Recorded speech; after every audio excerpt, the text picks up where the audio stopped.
Happy Valentine's Day, lads, lassies, and those of unspecified gender. It's the Irishman here, and you already know what you came to see. This is part 7 of What If Goku Was the Reincarnation of Zalama, and let's not waste any more time getting into the story of this What If. Frieza has achieved his newest and most powerful transformation. He has harnessed all of the dark energy inside of him, and now is capable of killing anything and everything in his path. He laughs maniacally like he did before, but this time it's not just his voice. It's the voices inside of his head, the ones that had been ringing in there for oh so long, now echoing out of his very mouth. The feeling of nostalgia that Goku had before has been amplified to the nth degree, yet somehow it doesn't feel like he's having this nostalgia. It's strange, but uncanny. Like whenever he uses his magical abilities. He knows he's able to do them, and he's basically made them his own at this point, but before it was almost like he was tapping into something he had no understanding of. And now, here, he is using everything at his disposal, be it magic, his Saiyan powers, or Kaioken. He is going to do everything in his power to take Frieza down. He rushes at the monster with Kaioken maxed out, a fire and water dragon by his side while he uses telekinesis to try and hold Frieza to the ground, yet somehow none of this matters. Frieza is able to easily break through the telekinesis, swats away the dragons like it's nothing, and then slams Goku on the ground with his foot on Goku's chest, making sure he is stuck in that very spot. Frieza has other things he needs to attend to, but Goku is definitely high on his priority list.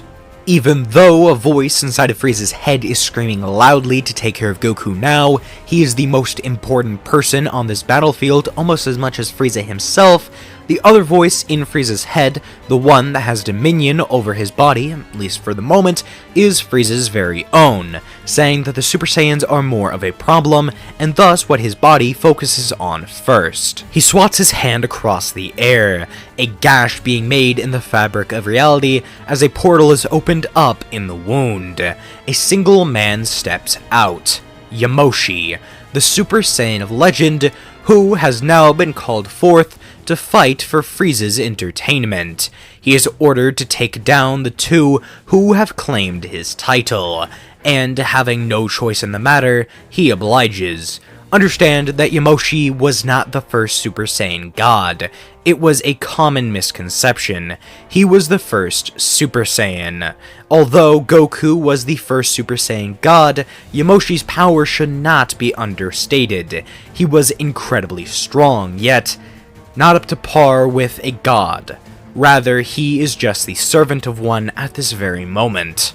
The Emperor then turns his attention towards Goku, as he looks down to see that what is left in his place isn't actually Goku, rather a body double grinning ear from ear, sticking his tongue out with one eye closed, as Goku, the real Goku, comes from beneath the ground, landing an uppercut on Frieza, using the earth as his domain and gliding swiftly through it to land a devastating blow on Frieza's chin.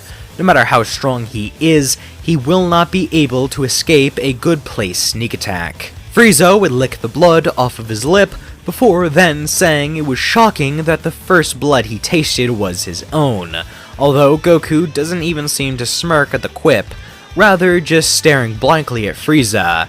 Although this wasn't Goku, yet it was another clone, as the real Goku comes up from behind, landing an elbow straight on the back of Frieza's head. Goku has been using clones and teleportation to his advantage. It had been a while since he actually got to utilize his magical abilities in a one-on-one fight that wasn't just sparring, so he was going to be taking advantage of it as best he can. Plus, he is on a back foot power-wise, which is definitely shocking to him. He would attempt to bridge this gap by adapting and overcoming, achieving the same Super Saiyan state that Bardock and Raditz were able to. Although, for one reason or another, he isn't able to. He doesn't have the same latent abilities as Bardock and Raditz. He has a lot more. So the Super Saiyan form for him would be much different than it would for the two other Saiyans before him. He doesn't have regular mortal ki. Rather, he has a mix of normal ki and the Dragon God ki that was Zalama's. Much like how Zeno doesn't really have the same sort of God or normal ki we see in the series, neither would Zalama. So Goku doesn't either, and thus his Super Saiyan form would be, well, a bit different. Sort of like Goku Black and Super Saiyan Rosé. Now, on the other side of the battlefield, Bardock and Raditz will be fighting against Yamoshi, who, although being a massive powerhouse, is not that far ahead of these two Saiyan warriors, as he is not only being forced to fight here, but he also didn't get any training after he died, so he is reluctant in his fight, and isn't any stronger than the man who died to an army of Saiyans. Now, that might sound a bit strange. An army of Saiyans is a powerful force, but comparatively to Goku in the Namek Saga, an army of Saiyans wouldn't be that much of a threat. So, Bardock and Raditz do stand a chance here. Yamoshi's power isn't to be understated. He was very strong, but not so massively far ahead of Raditz and Bardock to where they don't stand a chance.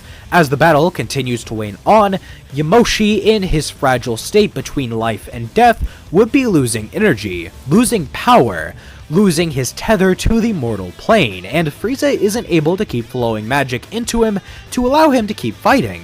So, after a long while, he would begin to disappear, thanking the two Saiyan warriors in front of him and lending them all of his remaining power. Anything that he can grasp at, he is giving to them, that way they can take down the person who snatched him from his place in the afterlife.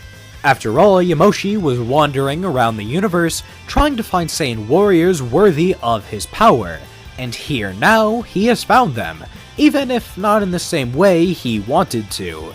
Now he can rest easy, knowing that the Saiyan race will continue on, even if a bit lower in numbers than when he first departed the mortal plane.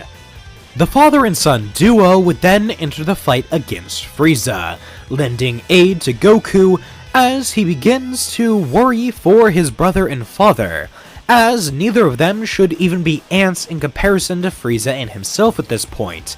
They've grown tens if not hundreds of times stronger throughout the fight thanks to their insane potential, but then he feels Bardock and Raditz's ki. It's immense, extreme, and different, as if they've gained access to some new realm of power and are suddenly on the same playing field once again. So his sense of worry is replaced with pride as he begins to fight alongside his family once again. But not pride in the way of a sin. He's proud of his father and his brother for achieving this level of power and now assuring to him that his family will be reunited. Not just his father, his brother, and himself, but also his mother, Gine, his best friend and possibly love interest, Bulma, and all of the friends he's made along the way, people he feels as if his family, even though he hasn't known them for that long.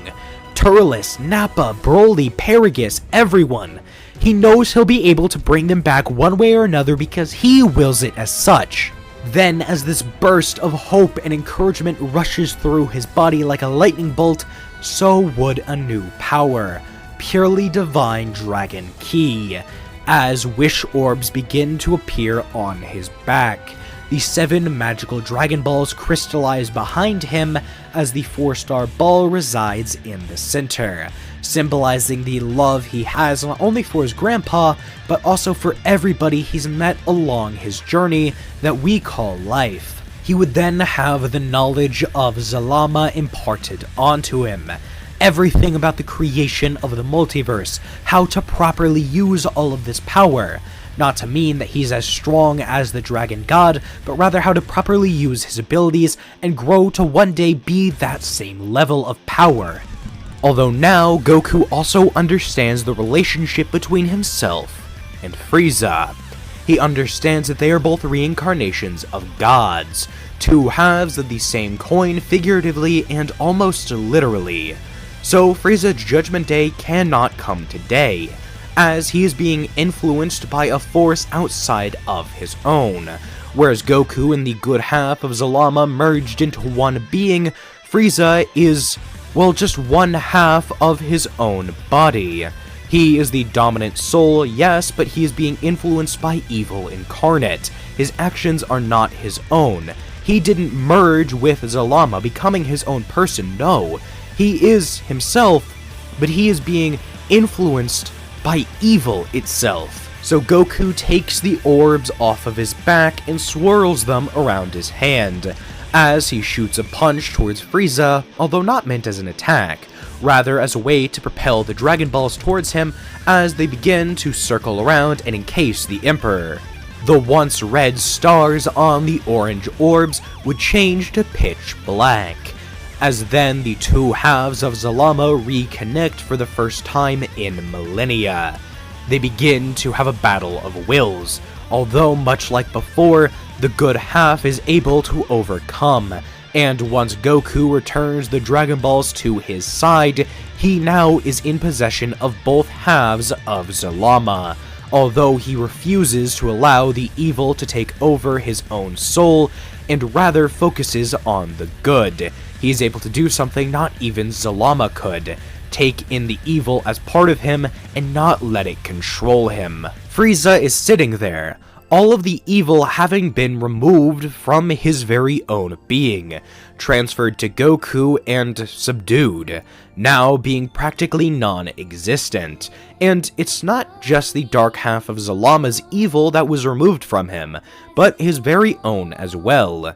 In that moment, Goku also imparted a spark of hope inside of Frieza, one that would allow the Emperor to now overcome all of the hatred baked into him by his father, his ancestors, his very DNA.